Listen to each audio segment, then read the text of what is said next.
आउज़ुबिल्लाहि मिनश्शैतानिर्रजीम बिस्मिल्लाहिर्रहमानिर्रहीम। अस्सलाम वालेकुम दोस्तों। दोस्तों, अगर हम इस हाथ की शेप को देखें तो हथेली मुस्ततील है और उंगलियां थोड़ी छोटी हैं। तो ऐसे हाथ को फायर हैंड कहते हैं। ये छोटी उंगलियों की वजह से थोड़े से बेसब्रे होते हैं, जज्बाती होते हैं और जज्बात की बुनियाद पर फैसले करते हैं और हर काम जो है वो बड़ी जल्दी जल्दी शुरू करते हैं और बाद में उस काम से उकता भी जाते हैं। और चौड़ी हथेली की वजह से ये बड़े बासलाहियत लोग भी होते हैं। ये मेहनती होते हैं, इनमें अना भी बहुत ज़्यादा होती है, मगर ये पैदाइशी तौर पर लीडर होते हैं और ये ख़तरा मोल लेने की आदत इनको बहुत ज़्यादा होती है। ये पाबंदियों से नफ़रत करते हैं, कोई इनके ऊपर कोई रोक टोक लगाए तो ये उससे गुस्सा करते हैं। और ये फ़नकार होते हैं और अमूमन जितने भी बड़े फ़नकार हैं उन सब के हाथ जो होते हैं वो फायर हैंड हैं। अगर हम इस हाथ पर देखें तो लकीरें बहुत ज़्यादा पाई जाती हैं और जिस हाथ पे लकीरें ज़्यादा हों उन लोगों का दिमाग काफ़ी ज़्यादा बेचैन होता है और बेचैनी की वजह से ही वो बहुत सी परेशानियां इनको लाहक हो जाती हैं। ये मायूस भी बहुत ज़्यादा हो जाते हैं और इनकी ख्वाहिशात भी बहुत ज़्यादा होती हैं और इनके जहन में बेतरतीब ख़यालात चलते रहते हैं। जैसे कि इस दिमाग की लकीर को हम देखें तो शुरू में जज़ीरेदार है और डाउनवर्ड भी यकीनन थोड़ी सी है और कहीं से बारीक है, कहीं से गहरी है। तो ये यकीनन डिप्रेशन एंग्जाइटी को ज़ाहिर कर रही है। इसके साथ अगर हम इस हाथ के उभारों को देखें, माउथ ऑफ मून हथेली से थोड़ा सा बाहर निकल रहा है, तो ये तबीयत में अदम इत्मीनान, बेचैनी, डर खौफ को ज़ाहिर कर रहा है। इसके साथ ही ये आला विजदान और समझ बूझ को भी ज़ाहिर कर रहा है कि अच्छी समझ बूझ है और इनमें सैर व सियाहत का भी इनको बहुत ज़्यादा शौक़ है। और इसके ऊपर थोड़ी बहुत आड़ी तिरछी लकीरें भी पाई जाती हैं।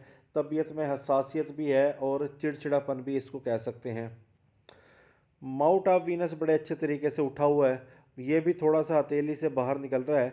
तो ख्वाहिशात बहुत ज़्यादा हैं और रहम दिल है, अच्छे फयाज शख्सियत है और साहिब औलाद भी ये जल्दी हो जाएंगी क्योंकि इनके माउथ ऑफ वीनस भी अच्छे तरीके से पुरगोश्त है और दिल की लकीर भी शाखदार है। अगर माउथ ऑफ वीनस फ्लैट हो और दिल की लकीर शाखदार ना हो, खुश्क लकीर हो, तो उस खातून की औलाद नहीं होती। इसके अलावा अगर हम देखें अंगूठे को, तो अंगूठा देखें तो अंगूठे की पहली टिप पे सीधी लकीरें पाई जाती हैं जो कि डिप्रेशन को ज़ाहिर कर रही है। और पहली पोर है भी लंबी। इस पोर का ताल्लुक दिमाग के साथ होता है। अगर आपके दिमाग में बेतरतीब ख़यालात चलते रहेंगे, बेचैन तबीयत होगी, तो यहाँ पर सीधी लकीरें बनना शुरू हो जाएंगी। तो ये डिप्रेशन को ज़ाहिर करती है। और ये लंबी पोर क़ुव्वत इरादी को ज़ाहिर कर रही है कि इनके क़ुव्वत इरादी बड़ी मज़बूत है। इसके साथ अगर देखें दूसरी पोर की भी सूरत हाल सेम ही है। यहाँ पर भी सीधी लकीरें पाई जाती हैं जो कि डिप्रेशन को ज़ाहिर करती है और दूसरी पोर कदरें थोड़ी छोटी है बनिस्बत पहली पोर के। लॉजिक कम है मगर क़ुव्वत इरादी ज़्यादा है। इसके साथ अगर माउंट ऑफ वीनस पे देखें तो अपॉर्चुनिटीज़ की लाइंस मुनासिब हैं, इतने ज़्यादा लाइंस हाथ पर नहीं पाई जाती। और देखें अगर साथ ही हम माउंट ऑफ केतु अच्छे तरीके से पुरगोश्त है, तो ये अज़ाइम को ज़ाहिर कर रहा है, मेहनत को ज़ाहिर कर रहा है। तो ऐसे लोग जो होते हैं वो ज़िंदगी में कामयाब हो जाते हैं क्योंकि ये शऊरी तौर पर फ़ैसले अच्छे कर जाते हैं।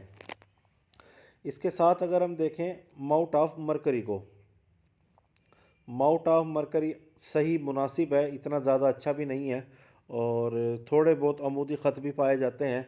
अच्छी कम्युनिकेशन स्किल्स है, बोल चाल अच्छी पाई है जाती है। और साथ ही ये देखें mouth of sun, mouth of sun अच्छा है और इसके ऊपर काफ़ी ज़्यादा शोहरत की लकीरें पाई जाती हैं।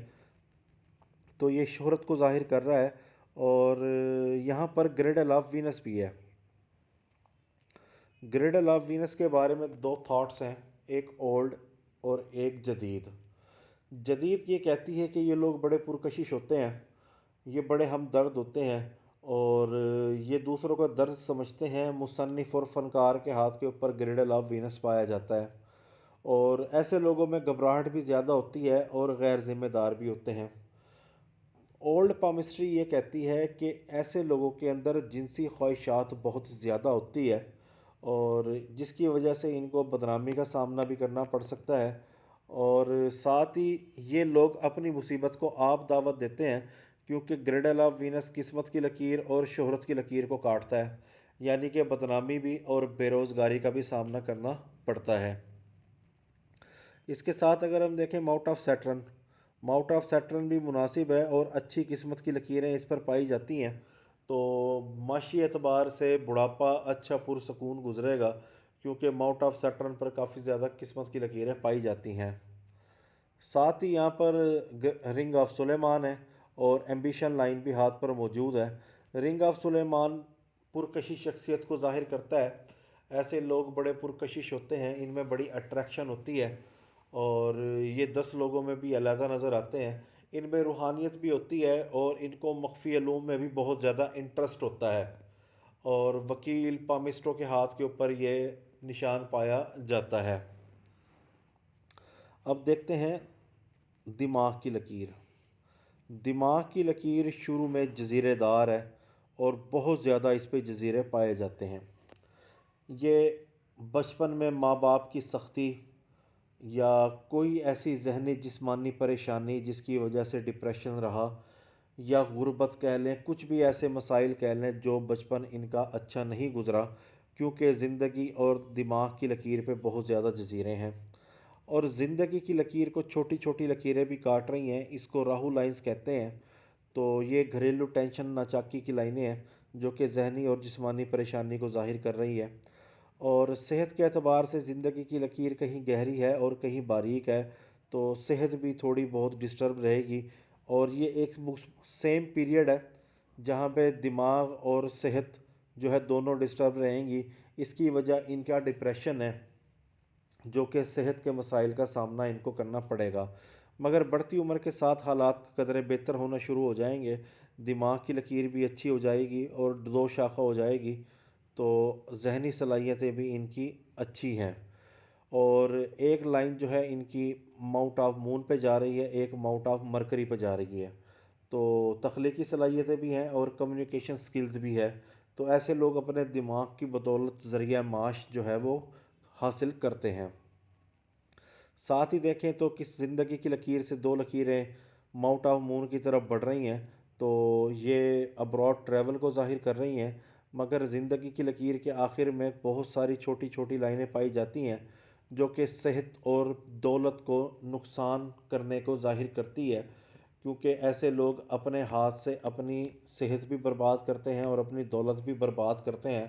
तो एहतियात की ज़रूरत है, दिल के मामलात को काबू में रखा जाए और फ़ैसले सोच समझ के किए जाएं तो ज़्यादा बेहतर है। लाशऊरी तौर पर अगर कोई ऐसा फ़ैसला हो गया जिसमें बदनामी का सामना करना पड़ सकता है। और इसके साथ अगर हम बात करें दिल की लकीर की, तो दिल की लकीर जो है काफ़ी ज़्यादा जज़ीरेदार है। तबीयत के अंदर फ्लर्ट ज़्यादा है और मोहब्बत के मामलात काफ़ी ज़्यादा रहेंगे।